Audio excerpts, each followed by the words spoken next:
Bien, vamos a continuar. ¿Los que están en línea me escuchan? Sí, doctora. Bien.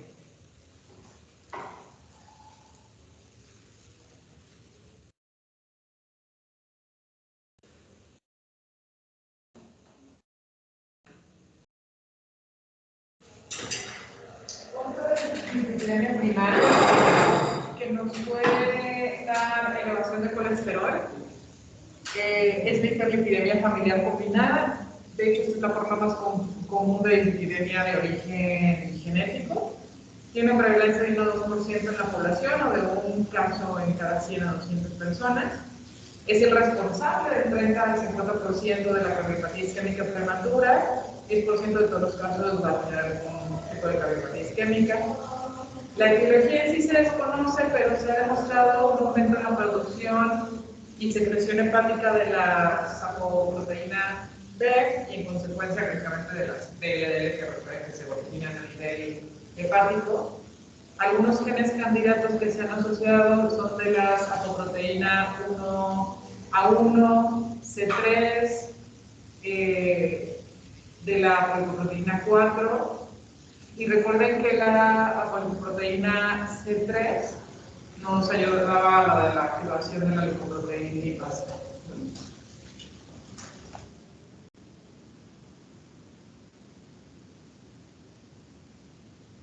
Realmente, ¿cómo podemos sospechar de una hiperlipidemia familiar combinada? Acá todavía va a ser más difícil el diagnóstico porque no tenemos como alguna mutación en específico que tuviéramos que buscar como en la hipercolesterolemia familiar. Y el diagnóstico es que por lo menos 2 miembros de la familia muestren ya sea acá les puse niveles elevados de triglicéridos y ApoB más de 120, pero es una hiperlipidemia familiar combinada. Eso quiere decir, de los familiares directos, quizás el papá tenga hipercolesterolemia aislada, colesterol alto, el hijo tenga triglicéridos altos, hipertriglicemia aislada, y el otro hijo tenga una dislipidemia mixta, o sea, colesterol y triglicéridos altos. Entonces, es por eso que se le conoce como hiperlipidemia familiar combinada, pero algo, digamos, característico y que no tiene la hipercolesterolemia familiar es que la lipoproteína B está incrementada. Entonces, en México, acá les pongo muy a grosso modo que es la ApoB debe estar más de 120, sí se puede medir, se puede medir también aquí en Aguascalientes, pero realmente es un estudio. Nada más también la ApoB que sale como en 1,500 o 2,000 pesos esa medición de proteína B. Y la concentración acá en México, en varones sería más de 108 y en mujeres más de 99, ¿no? Eso también sería un dato característico. Esto es como en cualquier parte del mundo, más de 120, pero en un estudio se determinó que en México ya arriba de 108 en varones y de 99 en mujeres sería como un dato clínico a tomar en cuenta. Entonces, ¿cómo van a sospechar hiperlipidemia familiar combinada? Descarté causas secundarias, tengo a mi familiar, al paciente que igual ya tiene hipercolesterolemia aislada, pero en el estudio del resto de los familiares, uno tiene hipertrigliceridemia, el otro tiene una combinada, y además la ApoB está elevada. Con eso ya puedo decir, bueno, el paciente tiene una hiperlipidemia familiar combinada. Hay ausencia de cantonas, no hay como tal algún estigma físico como hipercolesterolemia familiar, y el patrón de herencia es autosómico dominante. Entonces, ahí también eso nos va orientando, y además, en la historia clínica hay antecedentes de cardiopatía isquémica prematura. Entonces, le llega un paciente que su papá se infartó a los 45 años de edad, él tiene hipertrigliceridemia aislada, el papá tiene hipercolesterolemia y otro familiar directo, un tío, hermano del papá, tiene dislipidemia mixta, ¿no? Entonces, con eso puedo hacer yo el diagnóstico y además le pido ApoB y está elevada, eso me orienta a hacer el diagnóstico de hiperlipidemia familiar combinada. Bien. Esas serían como las dislipidemias primarias que pudieran presentarse con hipercolesterolemia aislada, y vamos a pasar a lo que sería la hipertrigliceridemia aislada. En relación a la hipertrigliceridemia aislada, hace tiempo se decía, bueno, la hipertrigliceridemia no confiere riesgo cardiovascular, igual tratar, no tratar. Sin embargo, en diferentes estudios ya se ha visto que desde rangos de triglicéridos de 200 a 499, sí confiere riesgo de enfermedad cardiovascular, ¿no? Entonces, el tratamiento debería de darse desde esos niveles. Bueno, aunque lo vamos a ver más adelante, ¿verdad? Se tiene que hacer como un estudio nada más. Bueno, sí lo necesita, pero el tratamiento, si ese paciente tiene triglicéridos de 250 y come o toma refresco, consume alto contenido de grasas saturadas, probablemente nada más cambiando su estilo de alimentación, eso sea más que necesario, ¿no? Pero, y si mis triglicéridos están más de 500, ya se considera como una hiperlipidemia, como una hipertrigliceridemia severa en este tipo de guías. Y aquí, además de conferir alto riesgo de enfermedad cardiovascular, también incrementa el riesgo de pancreatitis, ¿no? Este es el otro punto que da la hipertrigliceridemia, no nada más confiere riesgo cardiovascular, sino si ya es muy severa la hipertrigliceridemia. Y en esta bibliografía, por ejemplo, lo consideran arriba de 500. Porque en otras les dicen, no, riesgo de hipertrigliceridemia, de pancreatitis, perdón, arriba de 885. Entonces, tomar en cuenta que ya arriba de 500 el paciente puede tener riesgo de pancreatitis y además de tener riesgo de enfermedad cardiovascular y que sí o sí tenemos que dar tratamiento en esos casos. Tenemos de la misma manera causas primarias y causas secundarias. De las epidemias primarias que pueden elevar triglicéridos está la hiperlipidemia familiar combinada, la hipertrigliceridemia familiar y la disbeta-lipoproteinemia, que ahorita las vamos a revisar. Y causas secundarias que pueden elevar los triglicéridos, la diabetes, síndrome metabólico, insuficiencia renal, el consumo excesivo de alcohol, dieta alta en carbohidratos simples y grasas, el embarazo, medicamentos como son esteroides, inmunosupresores, antineoplásicos, antipsicóticos y antirretrovirales.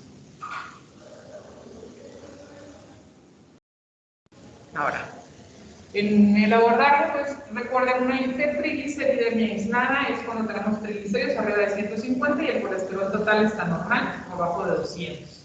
Y la vamos a desglosar en el grado de elevación de los triglicéridos.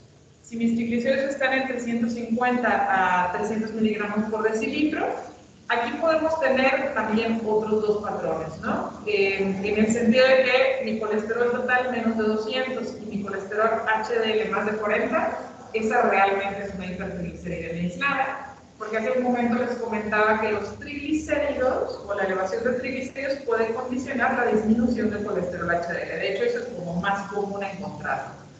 Pero pueden tener ustedes esos otros patrones de colesterol total elevado, más de 200 y HDL elevado. Entonces, en ese sentido, ya sería una dislipidemia mixta. Pero aquí tenemos causas, tanto que pueden ser secundarias como primarias, pero en triglicéridos de 150 a 300 generalmente son causas secundarias de estas pequeñas elevaciones de los triglicéridos, y es por obesidad, consumo de carbohidratos simples o súper simples, tabaquismo, consumo de alcohol, síndrome metabólico, y quien pudiera dar una elevación así leve de triglicéridos pudiera ser la hiperlipidemia familiar combinada. Ya generalmente triglicéridos más de 300 es un poquito más común encontrarla en dislipidemias primarias como hiperlipidemia familiar combinada, disbeta, lipoproteinemias, hipertrigliceridemia familiar, y causas secundarias que nos pueden dar esta elevación: enfermedad renal crónica, cetoacidosis diabética, también puede tener este tipo de elevaciones, y triglicéridos ya arriba de 500, generalmente eso siempre es sospechar en causas primarias, en relación más agregada a una causa secundaria como deficiencias de lipasa lipoproteica o de ApoC2, y en hipertriglicéridos ya muy severas, ya triglicéridos arriba de 1000, generalmente ahí estos pacientes sí van a requerir hipertrigliceridemia familiar, es lo más común encontrar en ese nivel. La hipertrigliceridemia familiar, encontramos ahí valores de triglicéridos generalmente arriba de 250, más colesterol LDL normal o hasta se encuentra abajo. Como tal, también se desconoce la causa, pero es el resultado también de la producción excesiva de las VLDLs, que recuerden que las VLDLs se originan del hígado y tienen más contenido de triglicéridos y muy poco contenido de estrés de colesterol. La gravedad de esto aumenta o todavía se elevan más esos triglicéridos si tengo la dislipidemia primaria y le agrego una causa secundaria. Y ahí todavía van a encontrar más altos los triglicéridos. O sea, pacientes que ya con 4.000, 5.000 de triglicéridos son pacientes que tienen una causa primaria, pero además su alimentación no es nada adecuada, tienen diabetes mal controlada, hipertiroidismo que no está bien controlado, y entonces eso hace todavía que se eleven mucho más esos triglicéridos. Es causa frecuente la hipertensión familiar de pancreatitis. No sé si he pasado por gastroenterología, pero la pancreatitis aguda tiene diferentes cosas. Entonces, cuando llega un paciente con pancreatitis aguda, bueno, además del consumo de alcohol, de revisar si no tiene hipercalcemia, de revisar si no tiene litiasis vesicular, siempre deben de pedir un perfil de lípidos para tratar hipertrigliceridemia y se debe de pedir en las primeras 24 horas. ¿Por qué? Parte del tratamiento, bueno, ya en las últimas 10 años, pero parte del tratamiento de la pancreatitis aguda era dejar al paciente en ayuno, ¿verdad? Y justamente el manejo de los hipertriglicéridos es dejar en ayuno. Entonces, si ustedes ya tardan en pedir los triglicéridos y ya lleva el paciente un día en ayuno, créanme que los triglicéridos ya van a estar mucho más bajos. Entonces, paciente que llegue con pancreatitis aguda, sí o sí pidan triglicéridos para descartar esta posibilidad, porque si no se les va a ir un paciente que tiene una dislipidemia primaria y que no estamos dando un tratamiento adecuado. Y lo característico en las hipertriglicéridos familiares, recuerden que son los xantomas eruptivos, que generalmente son en áreas de depresión, hay que buscarlo intencionadamente. ¿Cómo hacemos el diagnóstico? También no existe como una prueba genética que la puedan solicitar.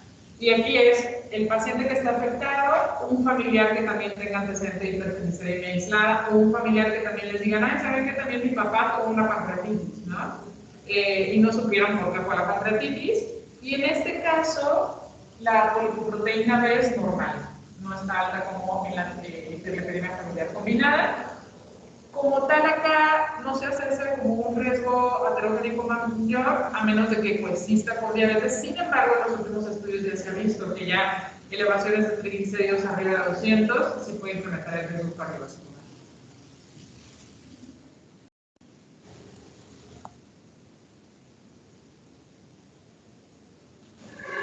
Si se dan cuenta, la hipertrigliceridemia familiar, el problema va a estar más en la producción de las VLDL, que es a nivel hepático, ¿verdad? Pero está el otro, que es el síndrome de quitomicronemia familiar. Realmente es una condición muy rara, tiene una prevalencia de un caso en 300.000 en la población general. Se presenta esto desde la infancia, generalmente la hipertrigliceridemia familiar la encuentra en la edad adulta. Esto se presenta desde la infancia, más del 80% tienen pérdida de la función del gen de la lipoproteína lipasa y es diabético. Entonces, si no hay función de la lipoproteína lipasa, si recuerdan, al momento de absorber los ácidos grasos a nivel intestinal, se absorben en los enterocitos, empiezan a formar los kilomigrones. Los kilomigrones pasan a la circulación sanguínea y se encargan de la hidrólisis y la lipoproteína lipasa. Si no sirve la lipoproteína lipasa, entonces no va a poder hidrolizar esos kilomigrones, entonces van a paralizar mucho más tiempo, ¿no? Y eso puede condicionar elevaciones de triglicéridos sumamente elevados.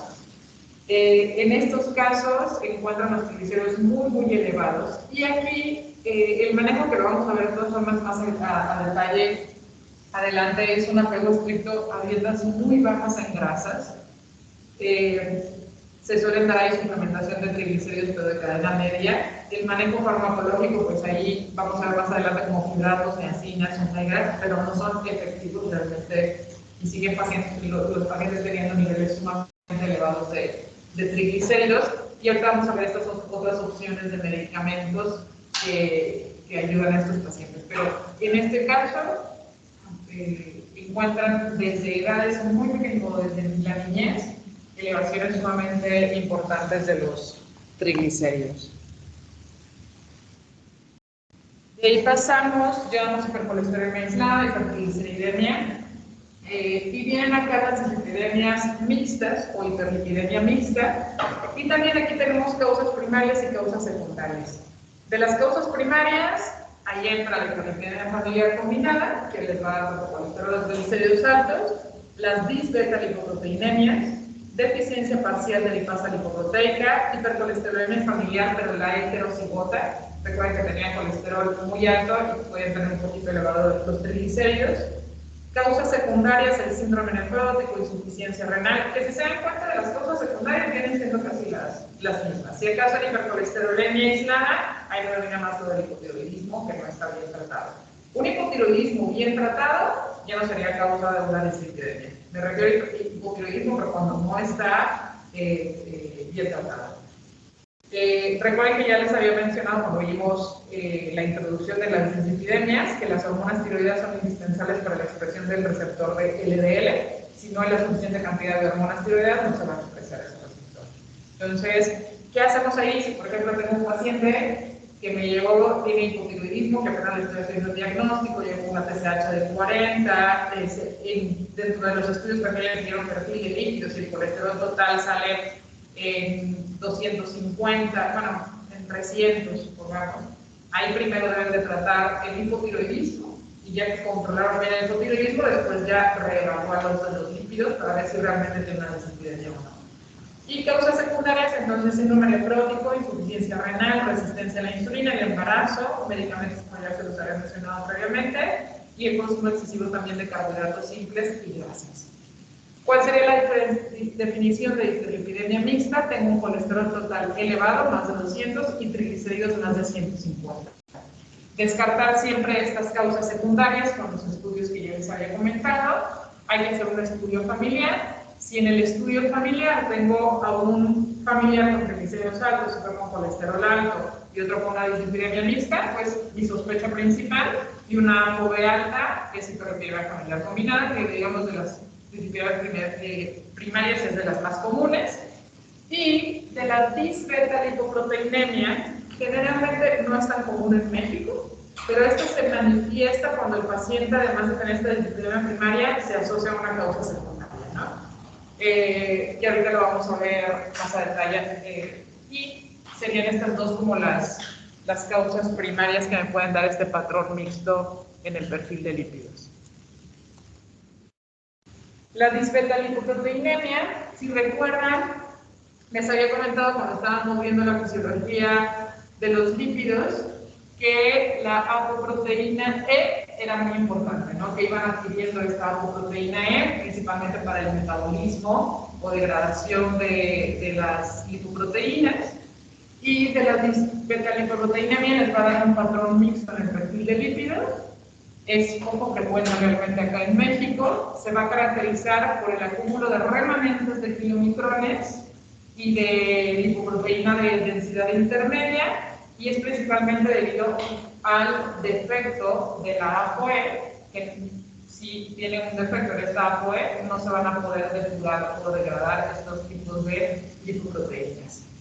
En esto es la ApoE2, que tiene una pobre afinidad por los receptores que se unen a la ApoE, y entonces por lo tanto nos ayuda. Para que se exprese esta dislipidemia, tiene que ir acompañada de una causa secundaria, ya sea obesidad, diabetes, hipotiroidismo, porque si no tiene esta causa secundaria, realmente suele no expresarse, ¿no? Hasta que la presente en conjunto. ¿Qué características o cómo se hace el diagnóstico de la disbeta?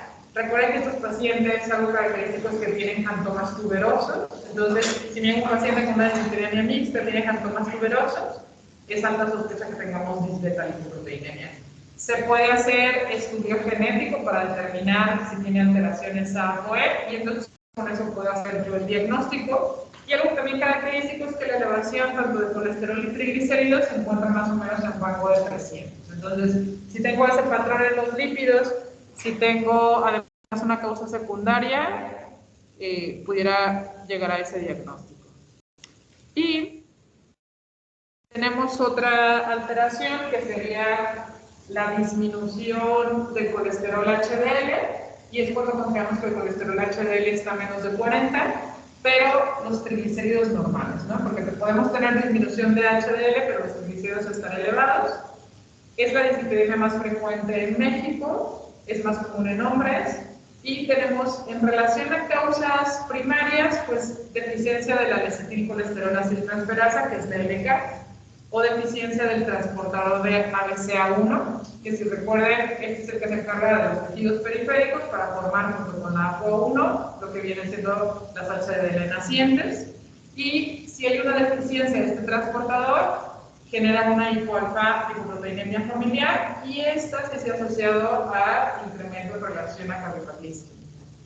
Causas secundarias que me pueden condicionar que disminuya mi HDL es el tabaquismo, síndrome metabólico, obesidad, fármacos como corticoides, andrógenos, estrés agudo, infecciones, desnutrición y neoplasias malignas me pueden condicionar que mi HDL esté bajo.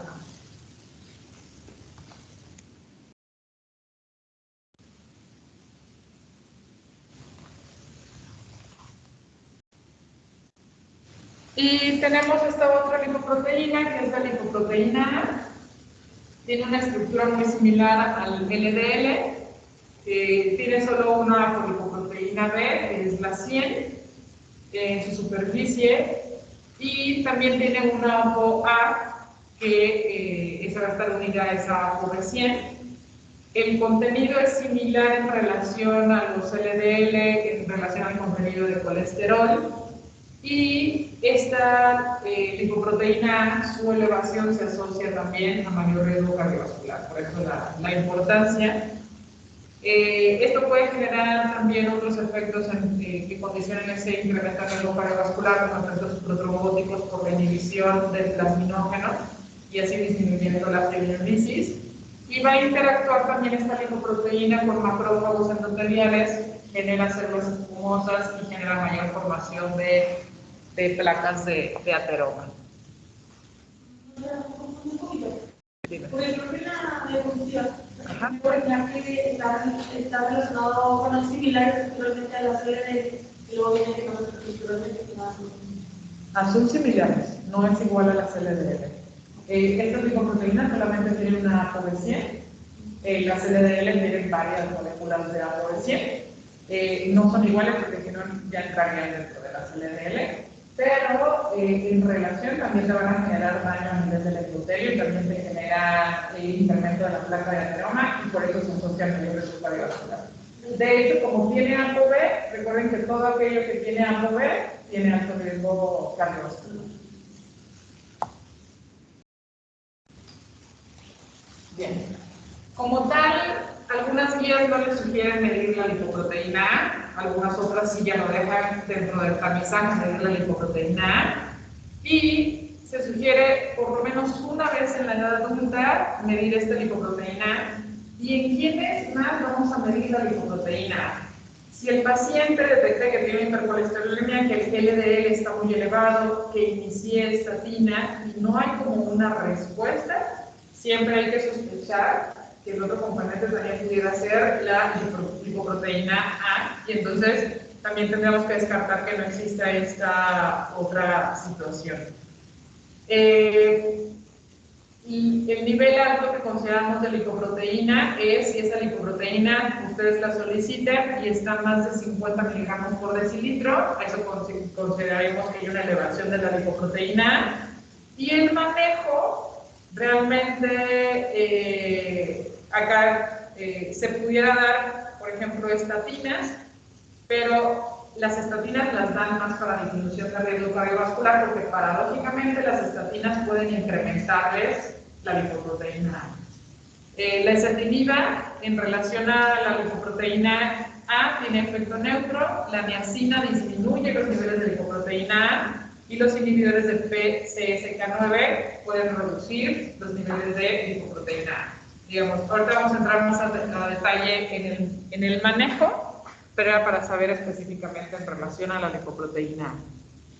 Causas secundarias, nada para mencionarlas, que pueden condicionar hipercolesterolemia, diabetes, el descontrol, resistencia a la insulina, diuréticos, corticosteroides, ciclosporina, esteroides anabólicos, el hipotiroidismo no controlado, el síndrome nefrótico, la colestasis, el consumo alto de grasas saturadas y colesterol. Causas secundarias que me dan hipertrigliceridemia, de la misma manera diabetes descontrolada, cetoacidosis diabética, obesidad, resistencia a la insulina, y se dan cuenta son realmente los medicamentos muy parecidos.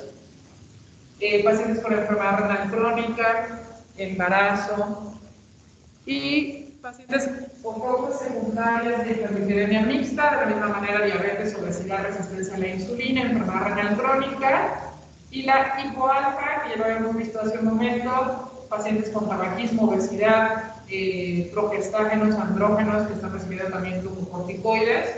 Esto me puede condicionar disminución de las HDL. Ahora, pasar a lo que viene siendo el tratamiento.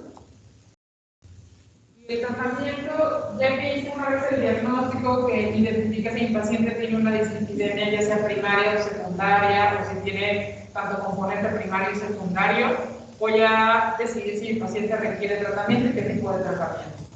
El objetivo acá del tratamiento va a ser prevenir la aparición o la recurrencia de eventos cardiovasculares y una detección y manejo de todos aquellos factores que yo puedo modificar. Para eso se debe de estimar el riesgo cardiovascular que tenga mi paciente y hay diferentes scores o calculadoras que ustedes las pueden obtener desde su celular.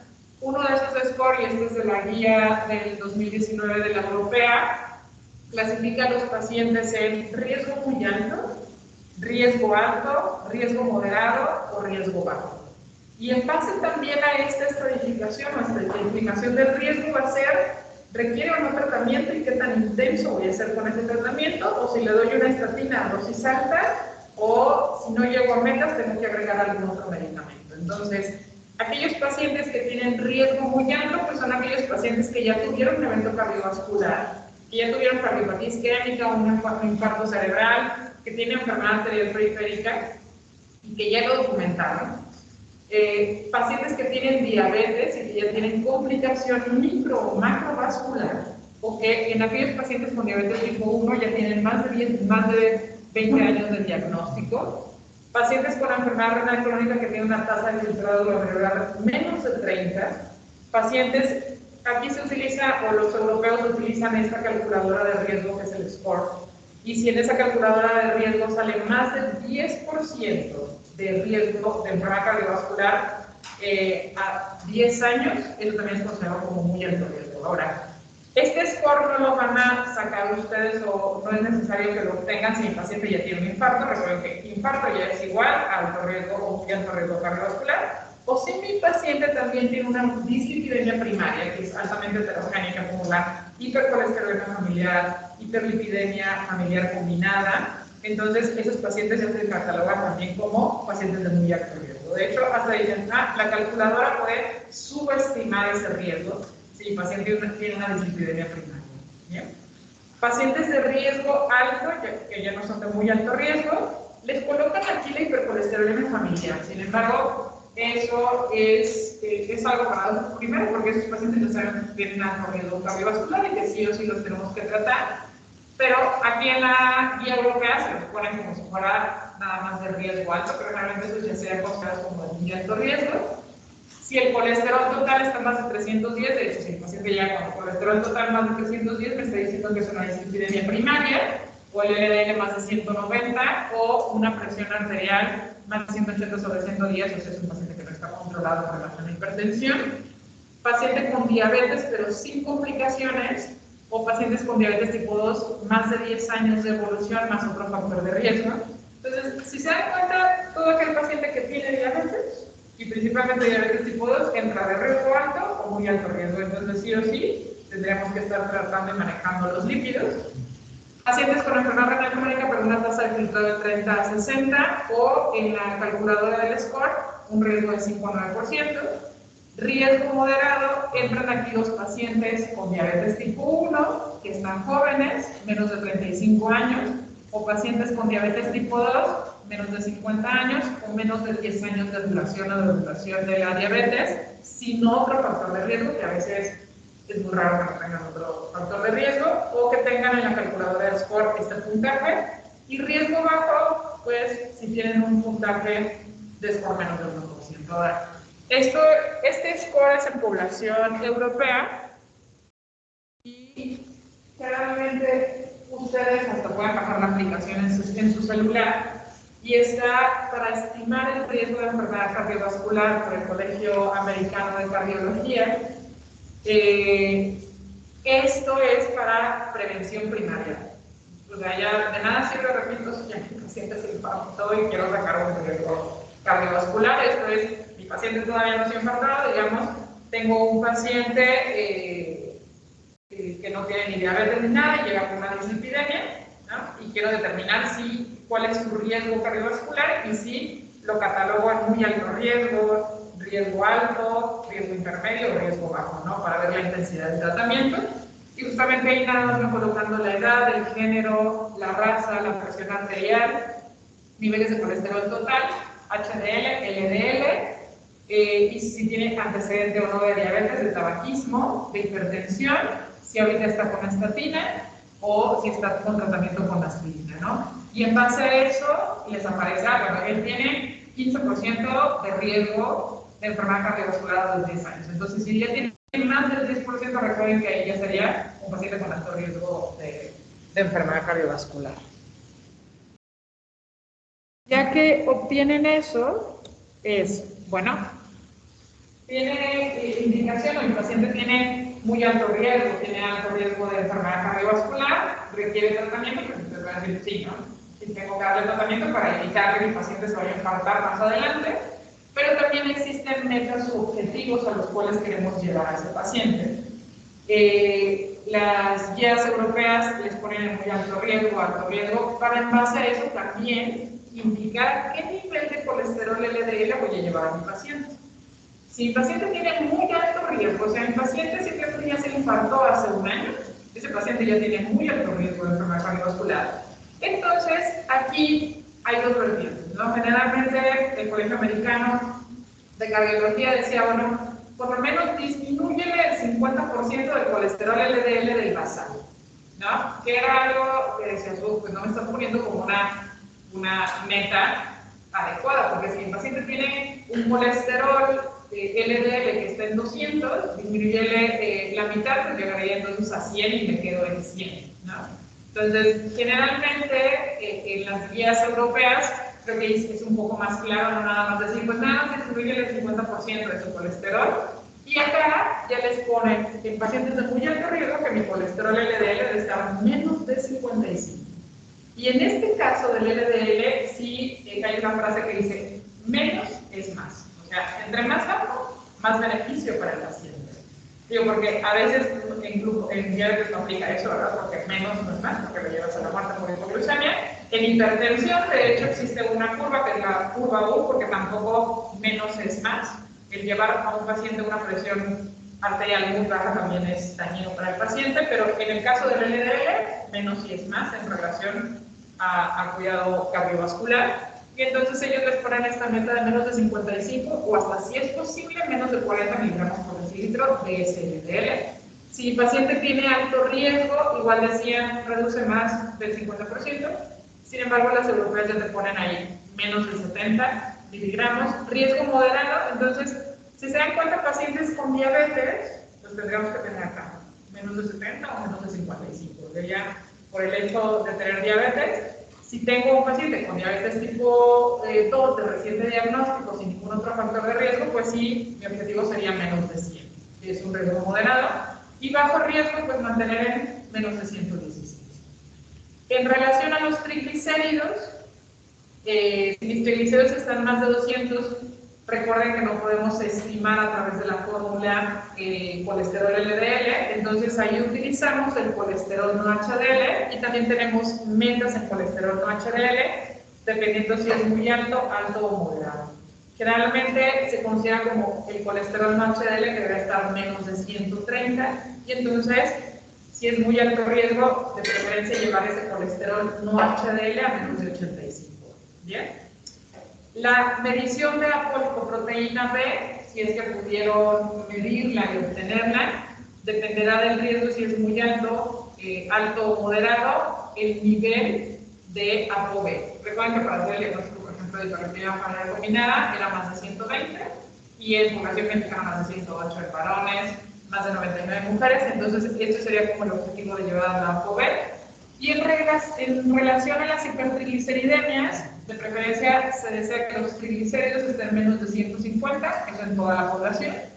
El colesterol HDL en hombres más de 40, en mujeres más de 50. Y el colesterol total, pues menos de 190 o menos de 175, dependiendo del rango. Pero generalmente se enfoca uno más en el colesterol LDL o en el colesterol no HDL. Ahora, ya que tienen esas metas, pues van a decidir también con qué tratamiento vamos a comenzar y qué tan intenso va a ser ese tratamiento. En el sentido de que si tengo un paciente de muy alto riesgo, pues no voy a iniciar una estatina de baja potencia, como es la pravastatina, y a una dosis muy baja. O sea, no voy a iniciar pravastatina de 10 miligramos, ¿no? Vamos a ver cuáles son los diferentes tipos de estatinas. Y hay estatinas de baja y de alta potencia, y si es un paciente de muy alto riesgo, pues voy a elegir una estatina de alta potencia y a dosis máxima o a dosis tolerada por el paciente, o medicamentos combinados. Tienen recomendaciones generales que ahorita los vamos a ver más a detalle, en el sentido de si fuma, pues que deje de fumar el paciente. Si la dieta no es adecuada, pues hay que enviar un servicio de nutrición para un plan de alimentación, que por lo menos practique de 30 a 60 minutos de actividad física al día. Si tiene sobrepeso o obesidad, tratar de llegar a un peso adecuado. El control adecuado de la presión arterial, de lo mismo que sucede tanto en hipertensión, diabetes y dislipidemia. No nada más hay que manejar la dislipidemia, no nada más hay que manejar la diabetes o la hipertensión, hay que hacer un manejo integral de ese paciente y estar manejando los otros factores de riesgo cardiovascular.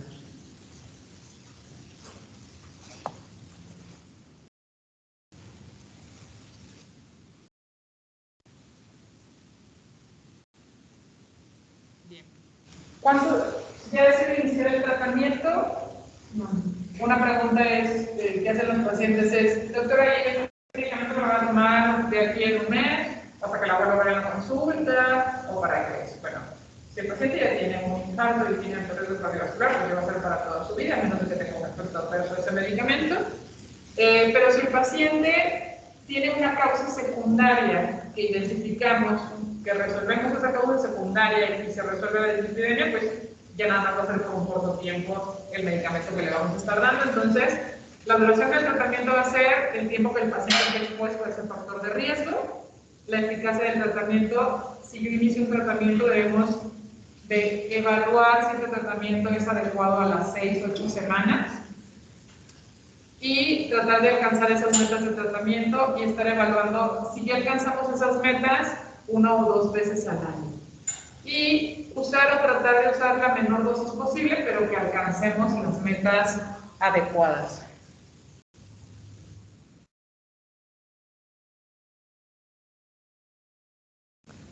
Entonces, se les había comentado hace un momento, indicarle al paciente que suspende el tabaquismo, si tenía tabaquismo positivo, el consumo de bebidas alcohólicas, fármacos que afecten el perfil de lípidos, si los podemos suspender, ¿verdad? Si el paciente tiene alguna enfermedad que requiera prácticamente antirretrovirales, pues no voy a suspender los antirretrovirales para tratar de controlar los triglicéridos que están elevados. Ahí ya sé que no puedo retirar ese medicamento y que solamente doy tratamiento para la dislipidemia. Si mi paciente tiene sobrepeso o obesidad, aconsejarlo de pérdida de peso, optimizar el control glucémico en el paciente que tenga diabetes. Alimentación es fundamental y eso es permanente para toda su vida. Y lo del ejercicio, que ya sabemos lo que tenemos que realizar en el ejercicio. De medicamentos, hay una lista que cada vez va siendo más larga de opciones terapéuticas que tenemos para el paciente que tiene dislipidemia. Los más conocidos que tenemos de forma más accesible, menos costosos, vienen siendo 2 grupos, que son los fibratos, que generalmente esos son el tratamiento de primera línea en pacientes que tienen hipertrigliceridemia aislada, y que son las estatinas, que es en aquellos pacientes que tienen hipercolesterolemia, ¿no? A veces no tiene que ser forzosamente, bueno, si es aislada, lógicamente solo requiere estatina, pero pueden tener dislipidemia mixta, y generalmente siempre iniciamos ahí con la estatina. ¿Por qué? Porque la estatina ha demostrado disminución de riesgo cardiovascular a comparación de los fibratos. Y tratamientos combinados, pues podemos combinar la estatina con el fibrato, la estatina con ezetimiba, estatina con ácido omega 3, estatina con ezetimiba más inhibidor de PSSK9 para hipercolesterolemias bastante severas o importantes. Y hay estos otros medicamentos o tratamientos alternativos que, por ejemplo, si tenemos a la mano el evolocumab, que es un anticuerpo monoclonal dirigido hacia la PCSK9 y que está en México, y se suele utilizar en tratamiento consecutivo si no logro controlar ese colesterol con estatinas más ezetimiba, entonces ya me paso a los inhibidores de PCSK9. Otras alternativas que también en México son secuestradores de ácidos biliares, pero no son tratamientos de primera línea, estos ya son tratamientos de segunda o de tercera línea. Niacina, lopitamida, que ahorita vamos, bueno, ahorita ya no, pero en la próxima clase vamos a ver a más detalle cada uno de estos medicamentos, las diferentes presentaciones que hay y las dosis. ¿Bien? Y nos vamos a quedar ahí. ¿Dudas o preguntas que tengan? ¿No? Los compañeros que están en línea, ¿alguna duda o pregunta? Creo que no, maestra. No, doctora. Muy bien. No, Con el grupo B ya terminaría. Ahorita vamos a dar, nos veríamos nuevamente a las 9:05 para empezar la clase de insulinas con el grupo C. Y el lunes es festivo, entonces nos veríamos los del grupo B hasta el próximo miércoles. ¿Bien? Gracias, doctora. De nada.